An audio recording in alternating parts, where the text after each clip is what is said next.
Huh.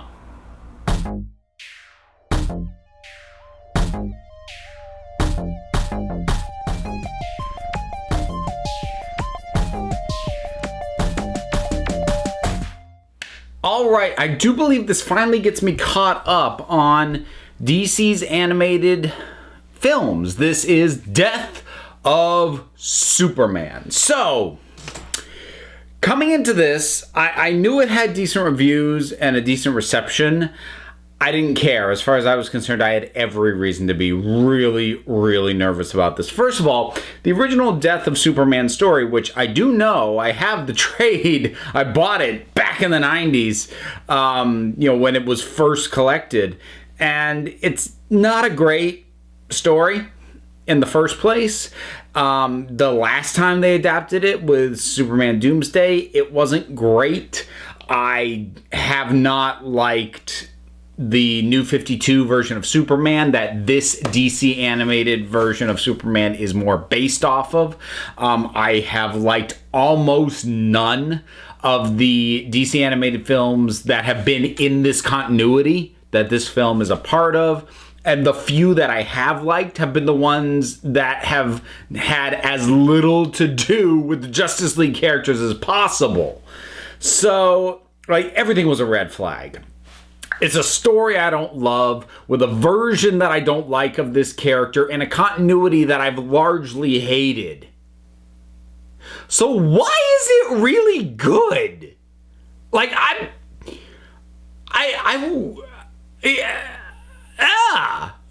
having a hard time finding words. Besides that, I sat there watching it thinking, actively thinking this as I was watching it going, why weren't all the other DC movies in this continuity this good? How are they getting it so right now, where they've gotten it so wrong at almost every step of the way up to this point? In a weird way, I wonder if they finally took note of what wasn't working. Because with a fair number of these characters, they seem to have found the ways that they work better. Batman that we see here is pretty close to the Batman that we saw in Justice League Dark, i.e. the deadpan humor, which he's actually really good for. And, they seem to have finally found a balance with Diana. And Flash is fun. This team is good. And Superman, of all the stuff that I have hated, and I have hated a lot of stuff in this continuity of movies, I haven't had a particular bug up my rear about this version of Superman.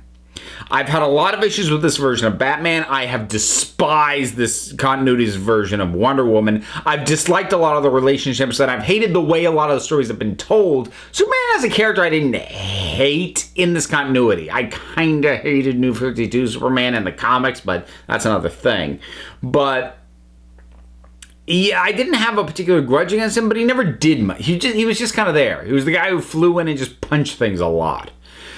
This movie devotes a surprising amount of time to doing what basically every adaptation of this story, and I would argue even the original version of this story, has failed to do, which is, before killing him, firmly grounding and establishing why this death means something.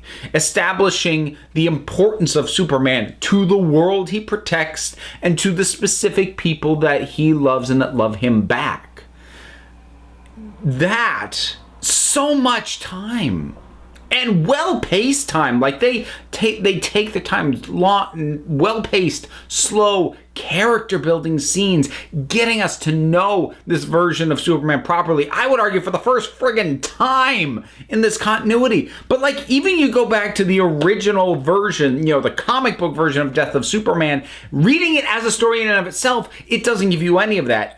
If it works at all, it's because it's banking on decades of established Superman continuity, and it's counting on you loving and knowing why Superman is important from that, and then just kills him. And then in the times that they've tried to adapt it before, whether it's animated with Superman Doomsday, they basically kill him within the first 10, 15 minutes of the movie, so they don't establish anything. And again, they're kind of banking on your pre-existing knowledge. And then the way that story was integrated, or actually not really integrated at all, rather tacked on at the end of Batman v Superman, yeah, that didn't work either. Here, I mean, the title is The Death of Superman. We know where this is going. So taking the time to show how good he is. Like, and I covered not very long ago at all, one of my favorite animated Superman films was Superman versus the Elite, but this is also really good. This movie gets Superman and gets why he matters and why he is important and why his loss is a big loss. Not just because, oh, we have one less defender of the earth, but because of what he means to people. And it establishes that really well. And all the characters are great. The character interactions are terrific. They do an interesting thing dynamic-wise because Lois Lane and Clark Kent are dating, but Clark hasn't told her that he's Superman yet. And that works really well. The showing his trepidation about wanting to open up about that side of himself for fear of hurting her, and then doing so right before going off to fight the thing that's gonna kill him. It lends a tragedy. Well, there's a tragedy anyway. The guy dies, but it ups the tragedy of it. It makes it more emotional. It makes it more personal, and the fights are pretty good. It's still like. It, unfortunately, it's baked into the narrative that it is, in my mind, it's kind of disappointing that Superman dies in what is ultimately just a big fist fight. He and a monster just mutually beat each other to death. I've never felt that's a especially fitting death for Superman, but if they're adapting the story, it's the one they're stuck with. But the action scenes were good. They were intense. They did a really good job of selling how powerful and how dangerous Doomsday is. Initially by having him go up against the other Justice League characters, and then later on in his actual battle with Superman. Doomsday himself, I'm not going to say much about him as a character because Doomsday is not a character. He's never really, well, I think eventually they tried to make him a character, but he wasn't really a character for a very long time. He was effectively a natural disaster. He was a walking natural disaster. He didn't have a personality. He didn't have a character. And really all you can do with somebody like that is just build up how dangerous he is. And they do that well here. It escalates well. And watching him take down all the other superheroes and having the other superheroes have a good shot at him, which is actually another thing this has over the original comic, because unfortunately the folks who were in the Justice League at the time of the Death of Superman in the comics, well, let me put it this way. The sort of the big, heavy, oh my God, this guy's really powerful, was punching Booster Gold into space. Yeah, Booster Gold. No offense to fans of the character, but you sell him a lot better when Wonder Woman can't take him down, or the Flash wielding Hawkman's mace isn't able to stop him. You know, that just, no offense to Booster Gold, but that just sells it better. I'm sorry, it just does. So this thing really works. I'm still just kind of flabbergasted. Even knowing how well reviewed this was, I had no expectation that this was going to work. It's not perfect. There is one thing about it that doesn't work. And that thing is named Lex Luthor. I don't like this version of Luthor. I don't like him at all.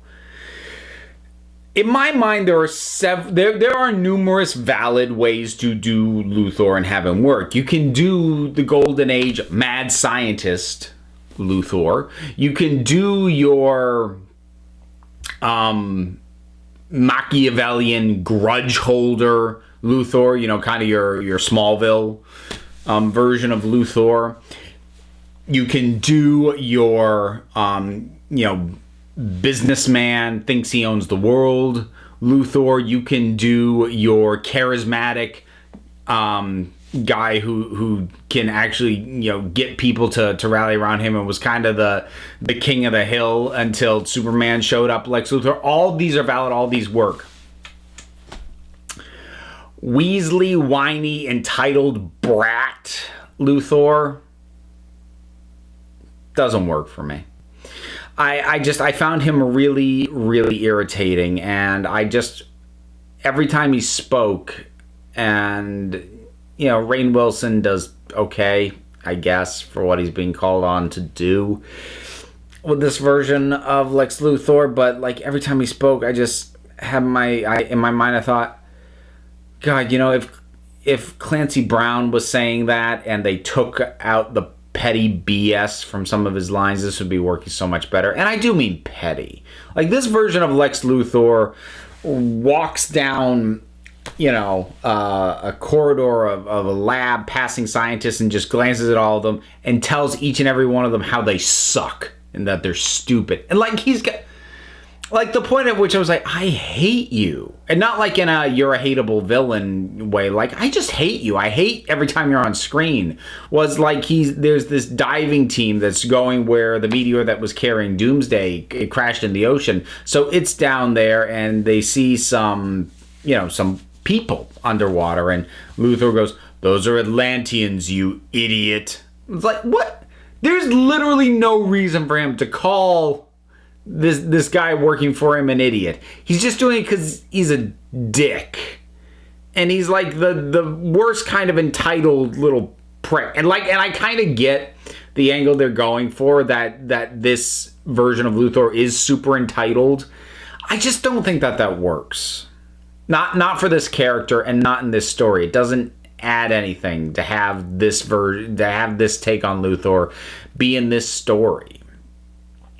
It doesn't feel like he's jealous of Superman for the reasons that feel legitimate, like you get in something like All-Star Superman. It feels like he's jealous of Superman because wham, mommy said I could have the world. I really hated him. I did. And it's a shame, because he is, I do honestly think, the only thing that didn't work. He is the one and only weakness of this movie. And unfortunately, he probably needs to be there to seed what they're likely going to do with Reign of the Supermen. And as good as this was, I'm still going to be nervous about that when that comes out in, I guess, a few months, because Reign of the Supermen wasn't very good either. And I'm nervous that, there's going to be a lot more of Lex front and center. That said, the initial seeding for what I know are going to be the pieces picked up in Reign of Superman were well put into this story. They were there organically. It felt, everything felt like it had a purpose in this story, even though it's going to pay off later. I think Hank Henshaw was a great example of that, because he's up in the satellite, and he has this whole thing. He was like, "No, I know we're in trouble, but it'll be okay. Superman will save us." And it serves a few points. It shows for some people, the blind assumption that Superman will always save them no matter what's going wrong, and that's not always gonna happen. In addition to illustrating, for later payoff, that Hank might always have been just a little bit crazy. So yeah,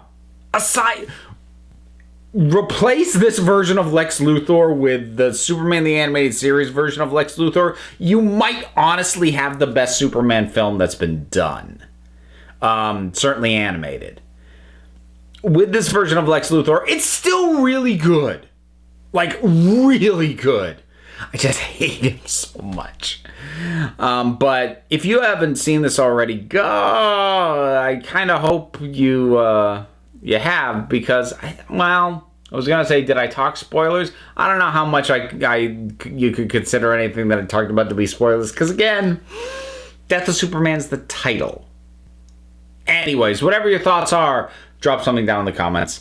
let's talk about it. There's a whole bunch of stuff to do. There's buttons and there's links, including one to the Patreon if you feel like going there and helping keep things going.